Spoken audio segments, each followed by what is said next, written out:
ये क्या बोल रहे हो? बकरी का बच्चा बेच दिया? हाँ। कितना प्यार लुटाकर अपने बच्चे की तरह बकरी के बच्चे को पाला और तुमने उसे बेच दिया? बेकार की बात मत करो, बच्चे की तरह पाला था ना, लेकिन बच्चा तो नहीं था ना। हमारी बच्ची अनीता उस बकरी के बच्चे पर जान छिड़कती है। जब उसे पता चलेगा तो बेचारी टूट जाएगी। जानता हूँ शीला, पर दूसरा कोई रास्ता नहीं। ईस्टर का खर्चा और जो कर्जा है वो चुकाना है। कर्जा ले लेकर दरिद्र मत होना, ऐसा बाइबल में कहा है। एक दिन की खुशी के लिए साल भर कर्ज में नहीं डूबना चाहता। मैंने सोच के देखा, मैंने 4 बड़े बड़े बकरे दिखाए, लेकिन शेखर ने मुझसे कहा कि छोटी बकरी भी बेच डालो, कुल मिला के एक रकम मिल जाएगी। तो उसके लिए बेचना जरूरी था? संकट में बच्चों को बेचते हैं क्या? शीला, गुस्सा मत दिलाओ। बकरियां गाय भैंस जो पालते हैं बेचने के लिए ही। तुम सच कह रहे हो, लेकिन उसे ऐसे नहीं पाला था। गोद में सुलाते थे, जब रस्सी खोलते तो हमारे पीछे ही घूमता रहता था। वो तो बेचारा बेजुबान जानवर था, बस मैं करता रहता था। स्कूल से आने पर जब अनीता जानेगी तो खुद ही संभालना उसे। सोते समय भी उसे अपने पास ही सुलाती थी। जरा मुझे शेखर का नंबर तो देना। उसका मोबाइल खराब हो गया है। कहाँ जा रही हो? और कहाँ, मैं शेखर का घर जानती हूँ। शीला, सुबह सुबह 11 बजे ही टेम्पो में लोड कर दिया। 24,000 रुपए बने हैं और सारा खर्चा निकाल के ये पैसे बचे हैं। इसका मतलब? अभी तक तो उसे काट दिया होगा। उसे काट दिया होगा? तुमने बहुत जल्दबाजी की। इतने लाड प्यार से जिसे पाला, उससे ही पैसों के लिए बेच दिया। उसकी बलि चढ़ा दी, बेकार में उसका कत्ल कर दिया। नहीं माँ, उसे कुछ भी नहीं हुआ होगा। ये क्या कह रही है? मैं सच कह रही हूँ। जब आप डैडी को डांट रही थी तभी मैं आ गई। यीशु ऐसा नहीं होने देंगे माँ। हमारा बकरी का बच्चा सलामत है, वो जिंदा ही होगा, क्योंकि जीवित होने वाले यीशु बहुत ही अच्छे हैं। वो मुझे उसे लौटा देंगे। चिंता मत करो, मैं उसे लेके आती हूँ। अनीता,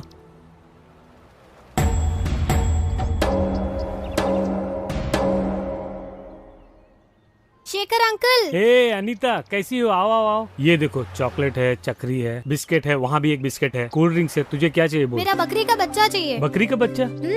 छोटा सा बच्चा जिसे आप मेरे डैडी के पास से लेकर आए हैं। हाँ, मैं लेकर तो आया था, बहुत सुंदर था वो। हाँ, वही बकरी का बच्चा, वो मुझे चाहिए अंकल। क्यों बेटा, बहुत प्यार से पाला था क्या? उसे स्नान कराती थी, घास खिलाती थी, बिस्किट खिलाती थी, बोतल से दूध भी पिलाती थी, वो भी पूरा पी जाता था।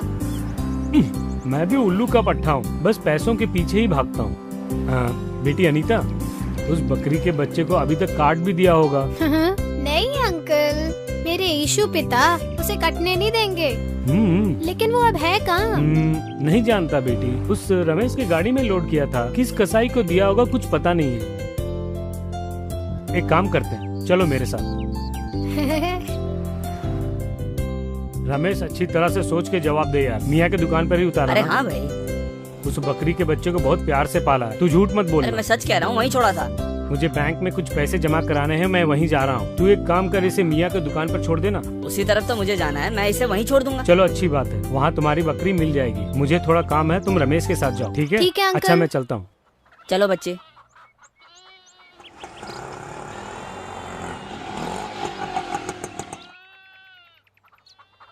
मियाँ जी, इस बच्ची का नाम है अम्मू। अंकल, मेरा नाम अनीता है। मियाँ जी, इसका एक प्यारा सा बकरी का बच्चा हमारे यहाँ कटाई के लिए आया है। क्या वो 6 किलो का बच्चा? उसे मैंने नहीं काटा। अनीता, वो बच्चा जिंदा है।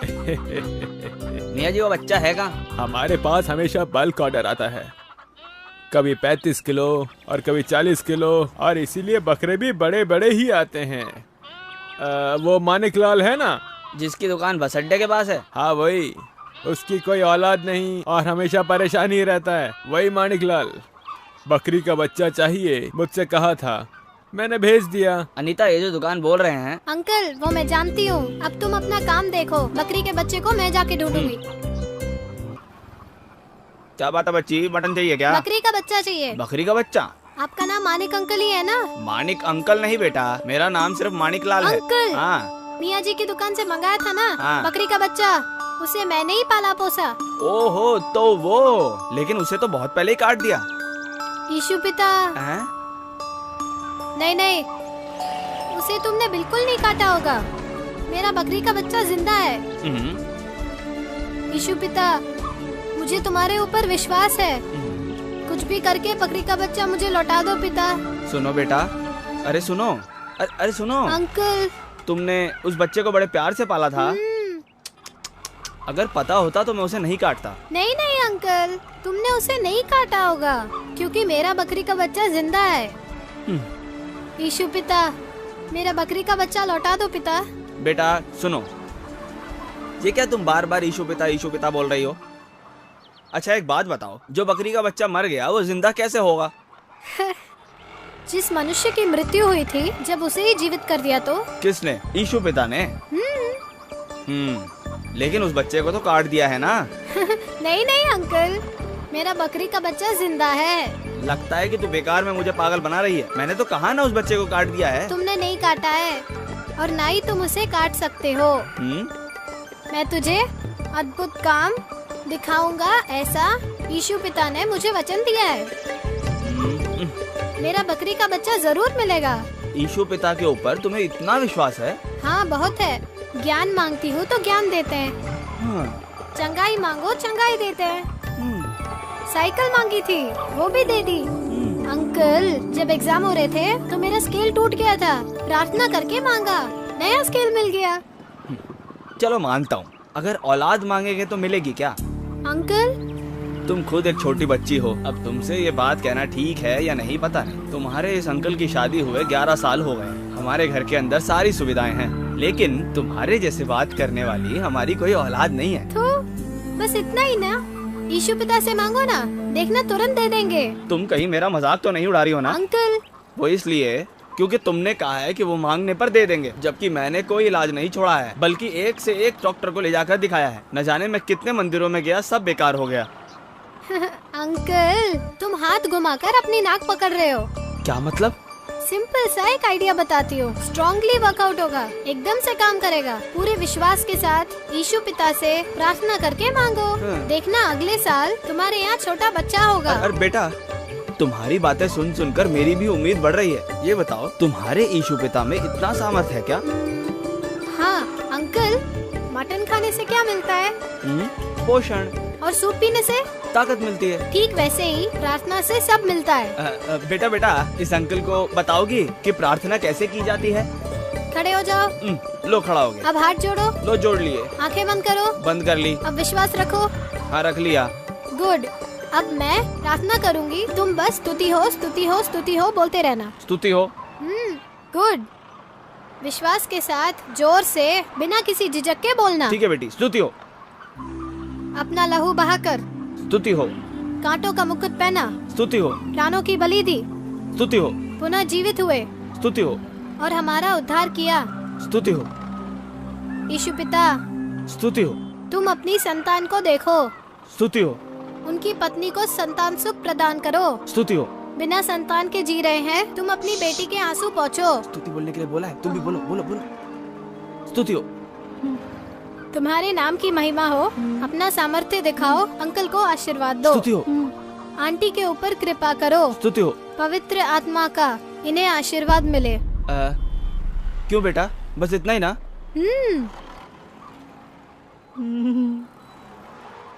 तो यही है ना आंटी? बेटी, तुम वाकई बहुत ही होशियार हो। मेरी भलाई के लिए कितनी अच्छी प्रार्थना की, लेकिन मैं एकदम पागल हूँ। तुम्हारा प्यारा सा बकरी का बच्चा काट दिया। ये तुम क्या कह रहे हो? सच कह रहा हूँ जयंती, सफेद और काले रंग का एक छोटा सा बकरी का बच्चा था ना, हाँ था ना, जिसे काटने के लिए मैंने दुकान पे भेजा था। लेकिन भेजा नहीं ना। भेजोगे तभी तो ना कटेगा। जयंती, ये क्या बोल रही हो? उसे भेजने के लिए बोलकर तुम यहाँ दुकान पर आ गए, तभी तुम्हारी बहन की लड़की घर पे आई। रो रही थी, जोर जोर से रो रही थी, तो उसे चुप कराने के लिए उसके हाथों में बकरी का बच्चा दे दिया।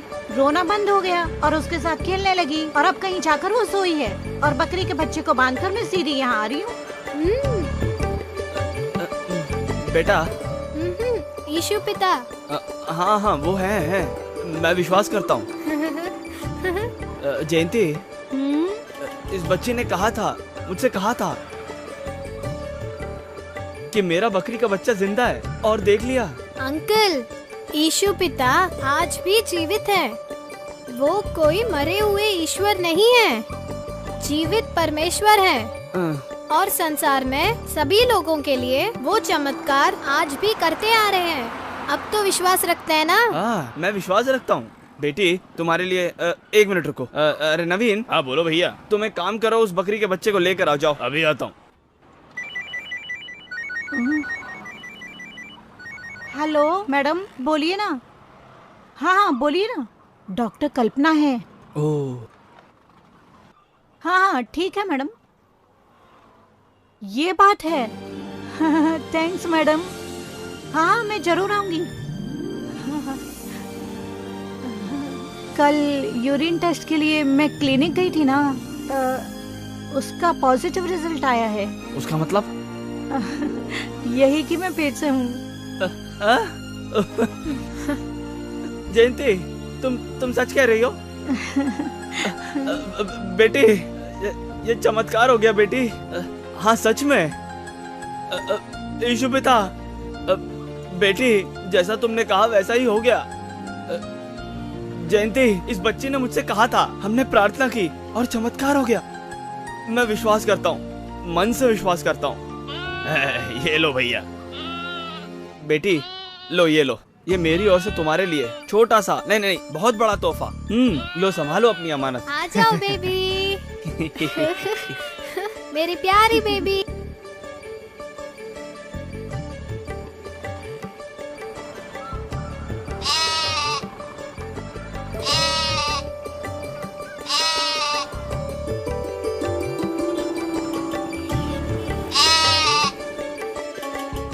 प्रिय बंधुओं, यीशु मसीह के नाम से आप सबका मैं हार्दिक स्वागत करता हूं। आज के दिन यरूशलेम शहर में यीशु मसीह जहां पुनः जीवित हुए उस कब्र के सामने खड़े रहकर आपके साथ बात करने पर मुझे बहुत खुशी हो रही है। आज के दिन पवित्र शास्त्र का एक वचन मैं आपको पढ़ के सुनाता हूं। इस वचन को ध्यान से सुनकर यदि आप मेरे साथ में प्रार्थना करेंगे तो जीवित यीशु मसीह का आशीर्वाद आप अपने जीवन में अवश्य प्राप्त करेंगे।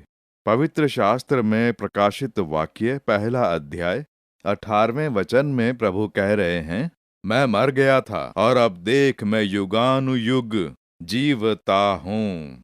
मेरे प्रिय बंधुओं, यीशु ने कितनी बढ़िया बात कही है। मैं मर गया था और अब देख मैं युगानुयुग जीवता हूँ। इस संसार में अनेक लोगों ने खड़े होकर कहा है कि मैं ईश्वर हूँ। अनेक धर्म के ठेकेदारों ने कहा है, लेकिन किसी ने भी मैं मर गया था लेकिन अब देख मैं जीवता हूँ इस प्रकार से अपने मुंह से कभी नहीं कहा। आज के दिन देखिए, संसार भर में देश के जो मुखिया हैं या प्रभावशाली मनुष्य जो हैं या फिर धर्म के ठेकेदार जो अपने आप को ईश्वर मानने लगे हैं, उनके मरने के बाद जब उन्हें दफना दिया गया हो या उनका धर्म अनुसार क्रियाक्रम कर दिया गया हो, बस इतना ही, अब प्रत्येक साल उनके जन्मदिन पर, उनके मरण दिन पर एक माला सी रख देते हैं। वो इसी दिन मरे थे ऐसा बोलकर उन्हें याद किया जाता है। लेकिन इस संसार में केवल एक ही है जो मर गया था और मरने के बाद आज भी युगानुयुग जीवता है। मेरे प्रिय बंधुओं, यरूशलेम में यीशु की इस कब्र को देखिए, इसे खोल कर रखा गया है। यहाँ पर कोई फूल वगैरह नहीं रखता है, ना ही यहाँ पर कोई फूलों की माला चढ़ाता है, ना ही कोई मोमबत्ती जलाकर ओ हो यीशु मर गया था ऐसा बोलकर रोया करता है, क्योंकि यीशु यहाँ है ही नहीं। वो तो पुनः जी उठे थे और आज भी जीवित हैं। इस संसार में आकर मनुष्यों के लिए मरे और पुनः जीवित होने वाले केवल यीशु मसीह हैं, और इसीलिए तो वो समस्त संसार के ईश्वर हैं, उद्धार करता है, ऐसा हिम्मत से बोल पाते हैं। मरकर आज भी जीवित रहने वाले यीशु मसीह जहां पुनः जीवित हुए वहां खड़े रहकर आप सबसे बात करने पर मुझे बहुत खुशी हो रही है। यरूशलेम में गुलगुता पहाड़ की तराई में पवित्र शास्त्र में कहे अनुसार यीशु मसीह की कब्र है। यहीं पर उन्हें दफनाया गया था और तीसरे दिन यीशु जीवित हो उठे। इसे यहाँ पुण्य स्थान के नाम से नहीं देखा जाता है कि ये यीशु मसीह हैं, यहाँ वो जीवित हुए थे ऐसा बोलकर लोग यहाँ पर नमन नहीं किया करते हैं, क्योंकि यीशु मनुष्य के हृदयों में वास करते हैं। वो इस जगह जीवित हुए इस बात के लिए ये जगह एक गवाही के रूप में है, क्योंकि संसार के इतिहास को यीशु ने 2 परतों में बदला है। संसार के इतिहास में मरने के बाद कोई भी जीवित नहीं हुआ और ना ही कोई आज तक जीवित रहा है। केवल यीशु मसीह हैं जो मरकर आज भी जीवित हैं। उनके जीवित रहने से मेरा क्या फायदा है? पुनः जी उठने वाले यीशु आज हमारे जीवन में क्या कर सकते हैं? पवित्र शास्त्र में पवित्र यूहन्ना रचित सुसमाचार उसका 20वां अध्याय जब आप पढ़ेंगे, यीशु मरने के बाद जब पुनः जीवित हुए तो इस कब्र के सामने पहली बार मरियम मरादलीनी को उनके दर्शन हुए। पवित्र शास्त्र कहता है, मरकुस 16वां अध्याय उसका 9वां और 10वां वचन पढ़कर देखिए। वहां पर यह लिखा गया है, मरियम मरादलीनी ने पहली बार पुनः जीवित होने वाले यीशु को देखा। उसके बाद उनके शिष्यों ने, उसके बाद 500 से ज्यादा लोगों ने, अनेक लोगों को यीशु जीवित है इस प्रकार से दर्शन दिए। पवित्र शास्त्र में इसका वर्णन किया गया है। मरियम मरादलीनी को प्रथम दर्शन कराने का प्रभु का कारण क्या है? वो मरादली नाम के गांव में रहने वाली एक स्त्री है। एक जमाने में दुष्ट आत्माओं से ग्रसित होकर शैतान की चपेट में रहने वाली एक स्त्री। 7 दुष्ट आत्माएं उस पर थी। इस प्रकार से मरकुस 16वें अध्याय के 10वें वचन में हम पढ़ते हैं। जरा सोचिए, एक लड़की शैतान की चपेट में आ जाती है, जवान लड़की। उस गांव में लोग उसे कितना बुरा भला बोलते होंगे, इस पर शैतान रहता है, उसका अपमान करते होंगे, उसका मजाक उड़ाया करते होंगे। सहायता करने वाला कोई नहीं था। इतने सारे दुखों के बीच प्रभु यीशु ने एक दिन उससे भेंट की और आश्चर्यजनक रूप से दुष्ट आत्मा से उसे छुड़ाया। शैतान को भगाकर उसे छुड़ाया, इसलिए उसमें यीशु के प्रति अत्यधिक प्रेम था। एक पिता से प्रेम करने जैसा उसने प्रेम किया और प्रभु यीशु ने भी एक पुत्री की तरह उससे प्रेम किया। इसलिए जब यीशु को क्रूस पर लटकाया गया तो पास में ही खड़े रहकर वो उन सारे दुखों का आभास कर रही थी। उसके बाद यीशु को दफना दिया गया तो उसने कहा, अब मेरा कौन है? अब मैं किसके पास जाऊंगी? उसके अंदर जो ये दुख था वो बाहर दिखाई दिया। कब्र के सामने खड़े रहकर वो जब रोकर आंसू बहा रही थी तो प्रभु ने उसके आंसुओं को देखा और इसीलिए यीशु ने सबसे पहले मरियम मरादलीनी को दर्शन दिए। यूहन्ना 20वां अध्याय 15वां वचन कहता है, हे नारी, तू क्यों रोती है? किसको ढूंढती है? बोलकर उसके आंसुओं को पोंछकर उसे प्रसन्न करते हैं। यीशु को देखकर वो खुशी से फूली नहीं समाती है। आज आप लोग क्या आंसू बहा रहे हैं? मेरा कौन है सोचकर आप आंसू बहा रहे हैं? मुझे समझने वाला, मेरी सहायता करने वाला कोई नहीं है, एक अनाथ की तरह हूँ सोचकर आप आंसू बहा रहे हैं। यीशु कह रहे हैं कि मैं तेरे लिए हूँ बेटे, मेरी बेटी, मैं तेरे लिए हूँ। वो बोल रहे हैं, ये यीशु आपको देखकर बोल रहे हैं, मैं मरकर आज भी जीवित हूँ, मैं तेरा पिता बनकर रहूंगा, तुझे समझने वाला एक पिता बनकर रहूंगा। ऐसा प्रभु यीशु आपको देखकर बोल रहे हैं। वह आपके आंसुओं को पोंछकर आपको प्रसन्न करने के लिए ही आज के दिन आपसे भेंट कर रहे हैं। उदास मत होइए, आपके जो दुख हैं वो आज सुख में बदल जाएंगे, क्योंकि जीवित यीशु आज आपसे भेंट कर रहे हैं। विश्वास के साथ बस आप यीशु को देखें, आपके आंसू पहुंचे जाएंगे और एक चमत्कारी बदलाव आप स्वयं देखेंगे। दूसरी जो बात है, यूहन्ना 20वें अध्याय के 19वें वचन को जब पढ़ेंगे तो उसमें आप देखेंगे यीशु ने अपने चेलों को दर्शन दिए। इस यरूशलेम नगर में एक घर के अंदर सारे चेले डर के मारे दरवाजे बंद करके छुप कर बैठे हुए थे, क्योंकि यीशु को मारने वाले धर्म के ठेकेदार कहीं उनको भी न मार डालें, इस बात का डर था। मनुष्यों से डरे हुए थे, क्योंकि उन्हें मौत का डर सता रहा था। भविष्य का सोचकर भयभीत थे, क्या करें समझ में नहीं आ रहा सोचकर बहुत डरे हुए थे। अब आगे क्या करना होगा इसी बात से वो लोग जूझ रहे थे। लेकिन जी उठने वाले यीशु ने वहां आकर कहा, तुम्हें शांति मिले। यीशु को देखकर सारे चेले आश्चर्यचकित रह गए, क्योंकि उन्हें विश्वास नहीं हो रहा था कि यीशु तो मर गए हैं, अब क्या होगा, हम क्या करेंगे, सोचकर वो लोग जूझ रहे थे। लेकिन यीशु को पुनः जीवित देखकर प्रसन्न हुए। उनके सारे दुख सुख में बदल गए और उनका सारा डर दूर हो गया और उनके जीवन में नया विश्वास पैदा हुआ। यीशु के लिए उन्होंने अपना जीवन न्योछावर कर दिया। इस तरह से बाइबल और इतिहास कहता है। मेरे प्रिय बंधुओं, जीवित यीशु का जरा ध्यान करके देखिए, क्योंकि आपके लिए ही वो मृत्यु पर जय पाकर जीवित हुए और आज भी उनके जीवित शरीर में घाव दिखते हैं, कीले ठोकने के घाव। इस यूहन्ना में 20वां अध्याय उसके अंत के कुछ वचन पढ़कर देखिए। थोमा ने यीशु पर विश्वास नहीं किया, कहा देखूंगा तो करूंगा। उनके हाथों के घाव मुझे देखने हैं, वो यीशु ही हैं, ये तुम कैसे कह सकते हो? तब यीशु ने प्रकट होकर अपने घावों को दिखाकर कहा कि ये देख मेरे घाव, आज भी उनके शरीर में अत्याचारों के घाव हैं। ऐसा क्यों पता है? क्योंकि अपने घावों से ही वो हमें चंगा करते हैं, अपने घाव वाले हाथों से ही वो हमें आशीर्वाद देते हैं। क्योंकि पुनः जीवित होने से पहले क्रूस पर मरने के लिए मेल मिलाप किया था, वो भी हमारे पाप, शाप, बीमारी, वेदनाएं, इन सब को वो क्रूस पर सह चुके।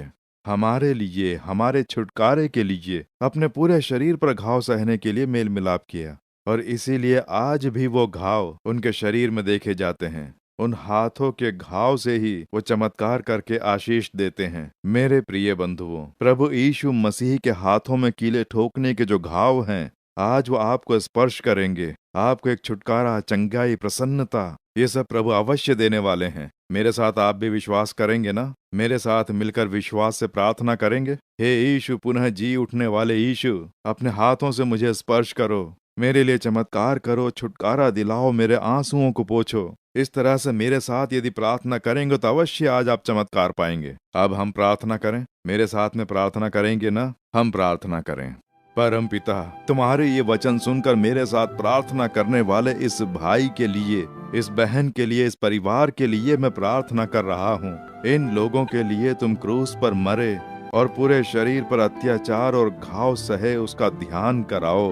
मृत्यु पर जय पाकर जी उठने वाले, मृत्यु को हरा कर जय पाने वाले तुम इस समय हमारे बीच उपस्थित हो, उसके लिए तुम्हारी स्तुति हो। तुम्हारे ये वचन सुनकर मेरे साथ प्रार्थना करने वाले हर एक व्यक्ति को तुम छू रहे हो, अपने पवित्र हाथों से उन्हें स्पर्श कर रहे हो। यीशु के नाम से उनके आंसू पोंछे जाएं, उनकी चिंताएं दूर हो जाएं। यीशु के नाम से बीमार शरीरों को स्पर्श करो, तुम्हारा जी उठने वाला सामर्थ्य इनके शरीर में उतर कर आए। यीशु के नाम से समस्त बीमारियां दूर हो जाएं, मृत्यु की बीमारी लेकर आने वाले नासूर रोग दूर हो जाएं, रोग के जीवाणु यीशु के नाम से नष्ट हो जाएं, शरीर के जिन अंगों में जान नहीं उनमें जान आ जाए यीशु के नाम से। यीशु के नाम से जो बीमार शरीर है वो नए शरीर में बदल जाएं, चमत्कारी चंगाई देकर आशीर्वाद दो। इनके मन में जो डर है वो निकल जाए, डर लेकर आने वाली शैतान की जो क्रिया है वो नष्ट हो जाए यीशु के नाम से। मृत्यु का डर इनके मन में से निकल जाए, मरकर पुनः जी उठने वाले यीशु के नाम से इनके अंदर मृत्यु पर जय पाने वाला विश्वास पैदा हो जाए। आज ही इन्हें आशीर्वाद दो, चमत्कार व भलाइयां ये देखें। जीवित यीशु मसीह के नाम से प्रार्थना कर रहे हैं परम पिता, आमीन आमीन। प्रिय बंधुओं, प्रभु ने आपको छुआ और आपके लिए चमत्कार भी कर दिया। विश्वास के साथ अपने चमत्कारों की राह देखें। आज से ही आप चमत्कारी बदलाव देखेंगे। यीशु आज भी जीवित हैं, उसके लिए कितनी आश्चर्यजनक गवाही हमारी आंखों के सामने है। संसार में ऐसा आप कहीं और नहीं देख पाएंगे, क्योंकि यीशु मसीह मृत्यु पर जय पाकर जीवित परमेश्वर हैं, क्योंकि अकेले वही हैं जो मृत्यु पर जय पाकर आज भी जीवित हैं। केवल वही एक ऐसे प्रभु हैं जो मरकर आज भी जीवित हैं। दूसरा कोई ईश्वर मरकर क्या आज भी वो जीवित है, या अंधविश्वास में रहकर उनका नमन करते हैं? जरा सोच कर देखें। यीशु की कब्र के ऊपर कोई भी फूल या फूल की माला नहीं देख पाएंगे, क्योंकि वो मरे हुए परमेश्वर नहीं हैं, जीवित परमेश्वर हैं। जीवित परमेश्वर को यदि अपना बना लेंगे तो जीवन में सुख शांति छा जाएगी। आप अपने जीवन में यदि जीवित यीशु को अपना लेंगे और उनके साथ जीने के लिए समर्पित हो जाएंगे तो प्रभु का आशीर्वाद सदा आपके जीवन में छाया रहेगा। आमीन।